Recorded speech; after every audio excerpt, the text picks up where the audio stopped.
இன்றைய முக்கிய செய்திகள். தொகுதி மறுவரையறை மசோதா முறியடிப்பு, பாஜக சந்திக்க போகும் தோல்விகளின் தொடக்கம். தமிழ்நாட்டின் துரோகிகள் யார் என்பதை அடையாளம் காட்டியுள்ளதாக ஸ்டாலின் விமர்சனம். மோடியால் ஸ்டாலினை ஒருபோதும் கட்டுப்படுத்த முடியாது. தமிழ் கலாச்சாரத்தை அழிக்கும் பாஜகவின் திட்டம் நிறைவேறாது என ராகுல் காந்தி உறுதி. தமிழ்நாட்டில் 3 நாட்களில் நிறைவடைகிறது தேர்தல் பிரச்சாரம். தகிக்கும் வெயிலில் தலைவர்கள் வீதி வீதியாக வாக்கு சேகரிப்பு.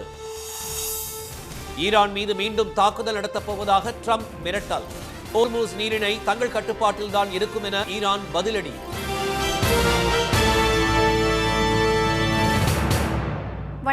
வணக்கம். தொகுதி மறுவரையறை மசோதா தோல்வியின் மூலம் பாஜகவின் தோல்வி தொடங்கியுள்ளதாக முதலமைச்சர் திரு மு க ஸ்டாலின் தெரிவித்துள்ளார். மத்திய பாஜக அரசு கொண்டு வந்த தொகுதி மறுவரையறை மசோதா தோல்வி அடைந்துள்ள நிலையில் அவர் வெளியிட்டுள்ள வீடியோ பதிவில் தமிழ்நாட்டில் பரவிய தீ நாடாளுமன்றம் வரை பரவி பாஜகவுக்கு சாதகமாக கொண்டுவரப்பட்ட கருப்பு சட்டத்தை தோற்கடித்து விட்டதாக கூறியுள்ளார். அதற்கு உதவிய எதிர்க்கட்சி தலைவர்கள் உள்ளிட்ட அனைவருக்கும் நன்றி தெரிவித்துள்ள திரு ஸ்டாலின் பெண்களுக்கு தனி சல்யூட் என்று கூறியுள்ளார்.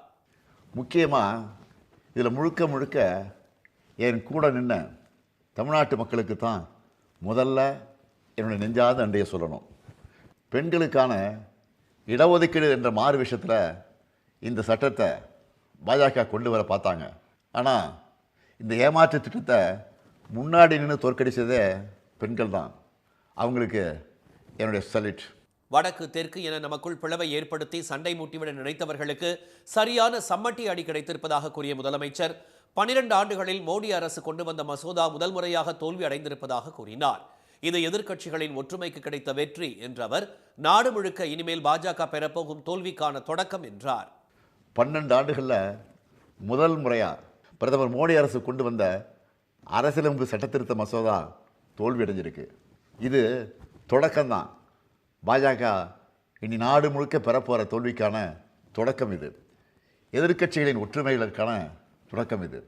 நாம் ஒன்றுபட்டால் வெற்றி உறுதி என நான் தொடர்ந்து சொல்லி வந்தேன். அது உண்மை என காட்டியிருக்கும் தொடக்கம் இது.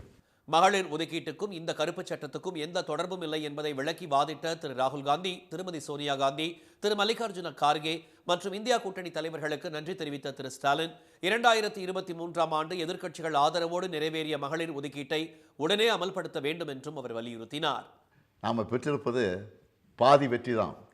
2001ஆம் ஆண்டில் செஞ்ச மாதிரியே இப்போவும் அடுத்த 25 ஆண்டுகளுக்கு, அதாவது 2051 வரை தொகுதி எண்ணிக்கையை மறுவரையறை செய்கிறத தள்ளி வைக்க அரசியலமைப்பு சட்டம் திருத்தம் கொண்டு வரணும்.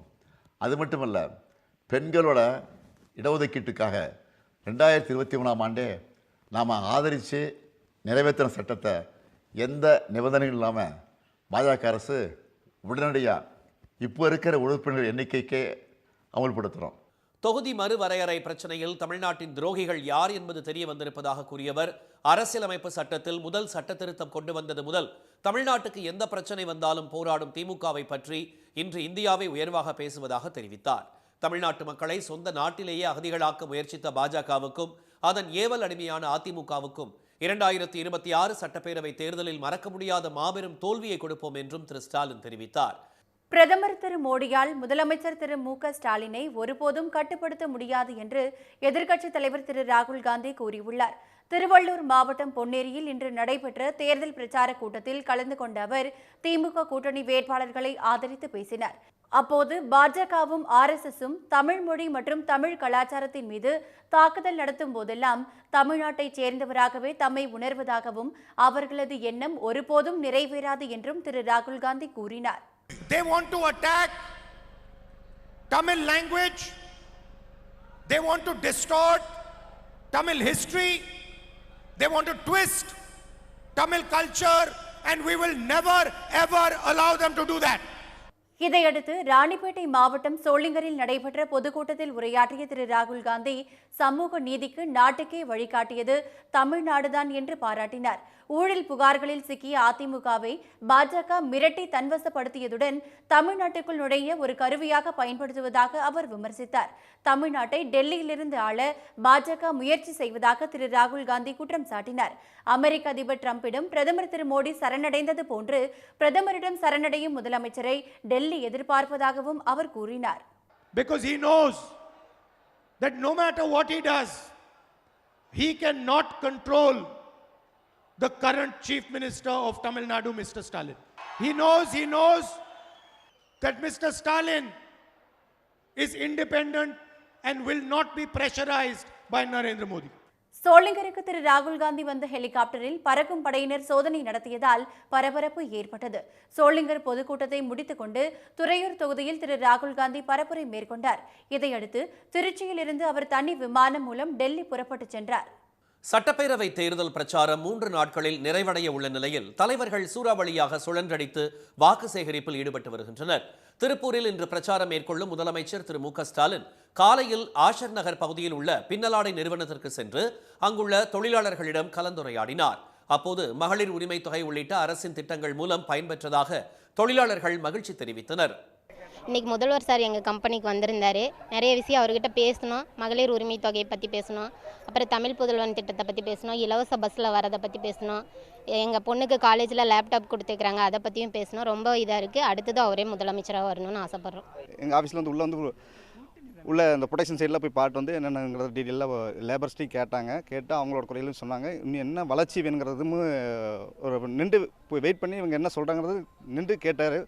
அது பண்ணித்தரேன், என்னென்ன வேணுமோ அது டெக்ஸ்டைல் என்ன வேணுமோ பண்ணித்தரேன்னு சொன்னார். சற்று நேரத்தில் திருப்பூர் பாண்டிய நகரில் நடைபெறும் பொதுக்கூட்டத்தில் திரு ஸ்டாலின் பேசுகிறார். அதைத் தொடர்ந்து கோவை மேட்டுப்பாளையத்தில் நடக்கும் தேர்தல் பிரச்சார பொதுக்கூட்டத்தில் அவருடன் இணைந்து ஆர்ஜேடி தலைவர் திரு தேஜஸ்வி யாதவ் பிரச்சாரம் மேற்கொள்கிறார். ஈரோடு அருகே ஆனைக்கல் பாளையத்தில் திமுக கூட்டணி வேட்பாளர்களை ஆதரித்து பிரச்சாரம் செய்த துணை முதலமைச்சர் திரு உதயநிதி தொகுதி மறுவரையறைக்கு எதிராக முதல் குரல் கொடுத்த முதலமைச்சர் திரு ஸ்டாலின் தான் என்றார். டீலிமிட்டேஷன் அதுலயும் தோத்து போயிட்டாங்க. நம்ம தான் அதை எடுத்தோம். பிரச்சனை முதல்ல திமுகவுக்கு தான், நம்முடைய தலைவருக்கு தான் முதல் வெற்றி. டீலிமிட்டேஷன் ஆரம்பிச்சாங்க. போன வருஷமே நம்முடைய தலைவர் இதுக்கு எச்சரிக்கை கொடுத்தாரு. பல முதலமைச்சர்கள் தமிழ்நாட்டுக்கு வர வச்சு கூட்டம் நடத்தினோம். தொகுதி மறுவரையறை டீலிமிட்டேஷனை ஒத்துக்க முடியாதுன்னு சொன்னோம். 39 எம்பிக்களை குறைக்கிறதுக்கான முயற்சியில ஒன்றிய பாஜக அரசு ஈடுபட்டுச்சு. இன்னைக்கு பார்லிமெண்ட்ல தோத்து போய் எடுக்க முடியாதுன்னு முடிவு பண்ணிட்டாங்க. கோபிச்செட்டிப்பாளையம் தொகுதியில் அதிமுக வேட்பாளருக்கு ஆதரவு திரட்டிய அக்கட்சியின் பொதுச் செயலாளர் எடப்பாடி திரு பழனிசாமி தாவேகா நிர்வாகி திரு செங்கோட்டையனை கடுமையாக விமர்சித்தார். செங்கோட்டையன் அவர்களே, சிந்திக்க வேணும் என்று நாக்கு இருக்குது, வாக்கு பேசுனே, அசிங்கமா போய் ரோட்ல நடக்க முடியாது. அத்தனை ஆதாரத்தை வச்சிருக்கிறேன். சும்மா நினைச்சிட்டு இருக்க, முதலமைச்சர் இருக்கும்போது நீ போட்ட ஆட்டமெல்லாம் எங்களுக்கு தெரியும். போடி திமுக வேட்பாளர் திரு ஓ பன்னீர்செல்வம் பழனிச்செட்டிப்பட்டியில் வீதி வீதியாக சென்று வாக்கு சேகரித்தார். கோவை கொடிசியா மைதானத்தில் தேசிய ஜனநாயக கூட்டணி வேட்பாளர்களை ஆதரித்து தற்போது பொதுக்கூட்டம் நடைபெற்று வருகிறது. இதில் பிரதமர் திரு மோடி பங்கேற்றுள்ளார். ஹோர்முஸ் நீரிணை விவகாரத்தில் 1 மணி நேரத்தில் 7 பொய்களை அமெரிக்க அதிபர் கூறியதாக ஈரான் விமர்சித்துள்ள நிலையில் மீண்டும் குண்டுகள் வீசப்படும் என்று ட்ரம்ப் எச்சரித்துள்ளார். ஈரான் மீது இஸ்ரேலும் அமெரிக்காவும் தாக்குதல் நடத்தி வந்த நிலையில் 2 வார போர் நிறுத்தத்தை ட்ரம்ப் அறிவித்தார். இதைத் தொடர்ந்து இஸ்லாமாபாத்தில் கடந்த சனிக்கிழமை அமெரிக்கா ஈரான் குழுவினரிடையே பேச்சுவார்த்தை நடந்தது. இதில் உடன்பாடு ஏற்படாத நிலையில் ட்ரம்ப் உத்தரவின் பேரில் ஹோர்முஸ் நீரிணை மற்றும் ஈரான் துறைமுகங்களை அமெரிக்க போர் கப்பல்கள் முற்றுகையிட்டுள்ளன. இதனிடையே லெபனான் இஸ்ரேல் இடையே 10 நாள் போர் நிறுத்தத்தை நேற்று முன்தினம் ட்ரம்ப் அறிவித்தார். அதன்படி தாக்குதலை நிறுத்துவதாக இஸ்ரேல் அறிவித்தது. இதையடுத்து 10 நாட்களுக்கு அனைத்து வர்த்தக கப்பல்களும் செல்ல வசதியாக ஹோர்முஸ் நீரிணை முழுவதுமாக திறக்கப்படும் என்று ஈரான் வெளியுறவுத்துறை அமைச்சர் அப்பாஸ் அராக்ஷி அறிவித்தார்.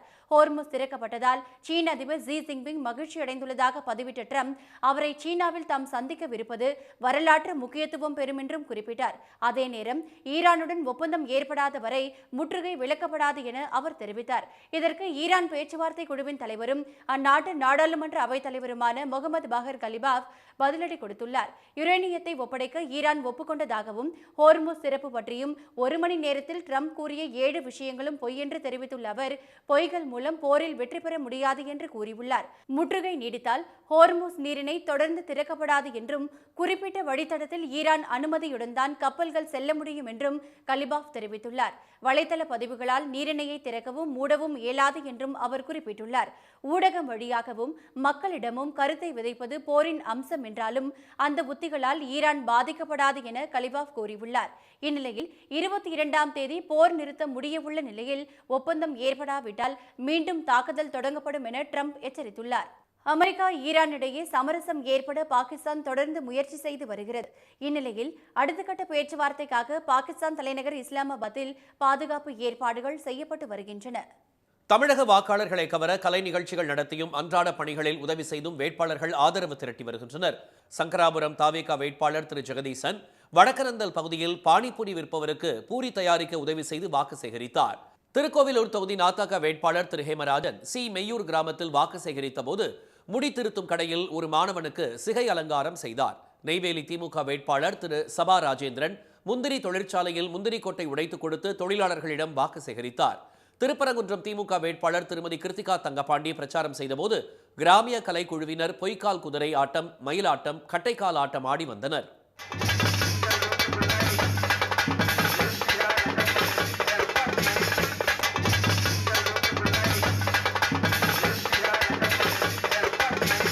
குழந்தைகளை கவரும் வகையில் கிங் காங், டெடிபியர் பொம்மைகளும் ஊர்வலமாக கொண்டுவரப்பட்டன. விருதுநகரில் வீதி வீதியாக வாக்கு வேட்டை ஆடி வரும் தேமுதிக வேட்பாளர் திரு விஜய பிரபாகரன் செண்டை மேளம் வாசித்து வாக்காளர்களை கவர்ந்தார்.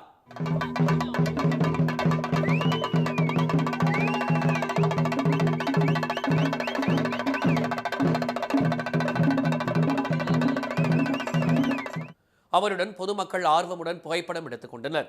மதுரை மாவட்டம் மேலூர் தொகுதி அதிமுக வேட்பாளர் திரு பெரிய புல்லான் சருகுவலையப்பட்டி கிராமத்தில் காளை மாடுகள் பூட்டிய ரேக்லா வண்டியை ஓட்டிச் சென்று வாக்கு சேகரித்தார். பெரியகுளத்தில் தாவேகா வேட்பாளர் திரு சபரி ஐங்கரன் முதியவர்களின் கால்களில் விழுந்து ஆசி பெற்று வாக்கு சேகரிப்பில் ஈடுபட்டார். பழனியில் உணவுத்துறை அமைச்சர் திரு சக்கரபாணியும் திமுக தொண்டர்களும் மேளதாளம் முழங்க ஊர்வலமாக சென்று மார்க்சிஸ்ட் கம்யூனிஸ்ட் வேட்பாளர் திரு பாண்டிக்கு ஆதரவு திரட்டினர். விராலிமலை தொகுதியில் போட்டியிடும் அதிமுக முன்னாள் அமைச்சர் திரு சி விஜயபாஸ்கர் சிறுவர்களுடன் கிரிக்கெட் விளையாடி பெரியவர்களிடம் வாக்கு சேகரித்தார். இனி வருவது செய்தி துளிகள். தொழிற்சாலைகளுக்காக விவசாய நிலம் கையகப்படுத்தப்பட்டால் அதற்கு ஈடாக அதே பகுதியில் வாய்க்கால்களை நீட்டித்தோ மின்சார மோட்டார் மூலமோ வேறு ஓர் இடத்தில் நீர்ப்பாசன வசதியை ஏற்படுத்தி பயிரிட நடவடிக்கை எடுக்க வேண்டுமென ஒடிசா அரசு அறிவித்துள்ளது. ஆலை அமைப்பதால் இழக்கப்படும் ஆயக்கட்டு பகுதியை விட 2 மடங்கு பரப்பில் விவசாய நிலத்தை மேம்படுத்துவதற்கான செலவை ஆலை நிர்வாகம் ஏற்க வேண்டும் என்றும் ஒடிசா அரசு தெரிவித்துள்ளது. கடலூர் மாவட்டம் குள்ளஞ்சாவடி அருகே அதிமுகவின் இரட்டை இலை சின்னத்துடன் கூடிய மாதிரி காசோலை புத்தகங்களை தேர்தல் பறக்கும் படையினர் பறிமுதல் செய்தனர். 10,000 ரூபாய், 2,000 ரூபாய் என கட்டுக்கட்டாக இருந்த போலி காசோலைகள் யாருக்காக கொண்டு செல்லப்பட்டது என்பது குறித்து விசாரணை நடைபெற்று வருகிறது. கடலூரில் நாளை நடைபெறவிருந்த தாவேக தலைவர் திரு விஜயின் பிரச்சாரம் ரத்து செய்யப்பட்டுள்ளது.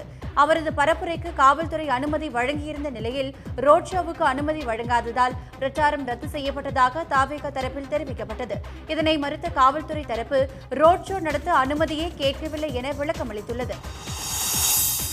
உலக பாரம்பரிய நினைவு சின்னங்கள் தினத்தை ஒட்டி மேட்டுப்பாளையம் மலை ரயில் மலர்களால் அலங்கரிக்கப்பட்டு கேக் வெட்டி பயணிகளுக்கு இனிப்பு வழங்கி உற்சாக கொண்டாட்டம் நடைபெற்றது.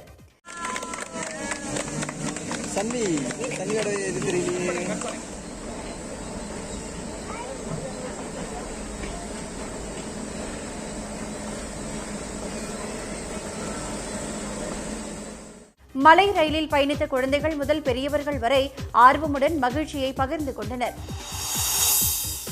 நீலகிரி மாவட்டம் கோத்தகிரி அருகே கரிகையூரில் உணவு தேடி வந்த யானை கூட்டம் முகாமிட்டுள்ளது.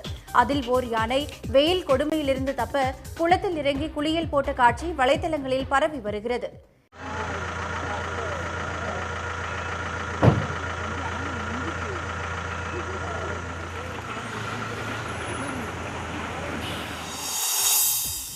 தேனி மாவட்டம் கம்பம் பள்ளத்தாக்கில் 2ஆம் போகத்தில் விளைந்த நெல்லை அரசு நேரடி கொள்முதல் நிலையத்தில் விவசாயிகள் விற்பனை செய்து வருகின்றனர். மொத்தம் 14,707 ஏக்கர் நிலப்பரப்பில் இருபோக நெல் சாகுபடி நடந்த நிலையில் 1 கிலோ நெல்லுக்கு 25 ரூபாய் 45 பைசா விலை கிடைப்பதால் விவசாயிகள் மகிழ்ச்சியடைந்துள்ளனர். மீன்பிடி தடைக்காலம் என்பதால் விசைப்படகுகள் கடலுக்கு செல்லாததால் தூத்துக்குடி திரேஸ்புரம் நாட்டுப்படகு மீன்பிடி துறைமுகத்தில் மீன்களை வாங்க பொதுமக்களின் கூட்டம் அலைமோதியது. மீன்வரத்து குறைவால் விலையும் கடுமையாக உயர்ந்துள்ளது. சீலா மீன் கிலோ 1,500 ரூபாய்க்கு விற்பனையானது. மீன் நல்ல விலை போகுது. சீலெல்லாம் எடுத்துட்டு 1,500 ரூபா வரைக்கும் போகுது. விலை மீன் 700 ரூபா, பாறை 700 ரூபா, அயலெல்லாம் வட்ட 5,000 வரைக்கும் போகுது. சர்வசாதாரணமா நல்ல விலை இருக்கு. ஆனா மீன் கம்மியா தான் வருது. சென்னை தாம்பரத்தை அடுத்த செம்பாக்கத்தில் நடைபெற்ற வாகன சோதனையில் 1,02 லட்சம் ரூபாய் ரொக்க பணத்தை பறக்கும் படையினர் பறிமுதல் செய்தனர். உரிய ஆவணங்கள் இன்றி அந்த பணத்தை இருவர் வைத்திருந்தனர்.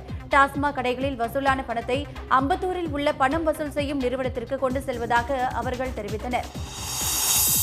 சென்னையில் இன்று ஆபரண தங்கம் விலை சவரனுக்கு 1200 ரூபாய் அதிகரித்து ஒரு சவரன் 1,14,880 ரூபாயாகவும் ஒரு கிராம் 14,360 ரூபாயாகவும் உள்ளது.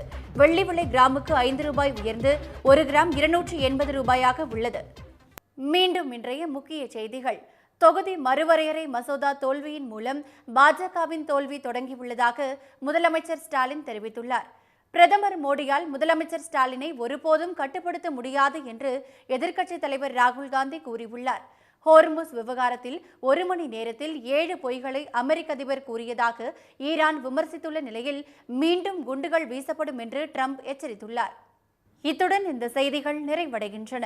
மீண்டும் சன் டிவியில் செய்திகள் நாளை காலை 7:30 மணிக்கு. செய்திகளை உடனுக்குடன் தெரிந்து கொள்ள QR கோடை ஸ்கேன் செய்து சன் நியூஸ் வாட்ஸ்அப் சேனலில் இணைந்திருங்கள். வணக்கம். வணக்கம்.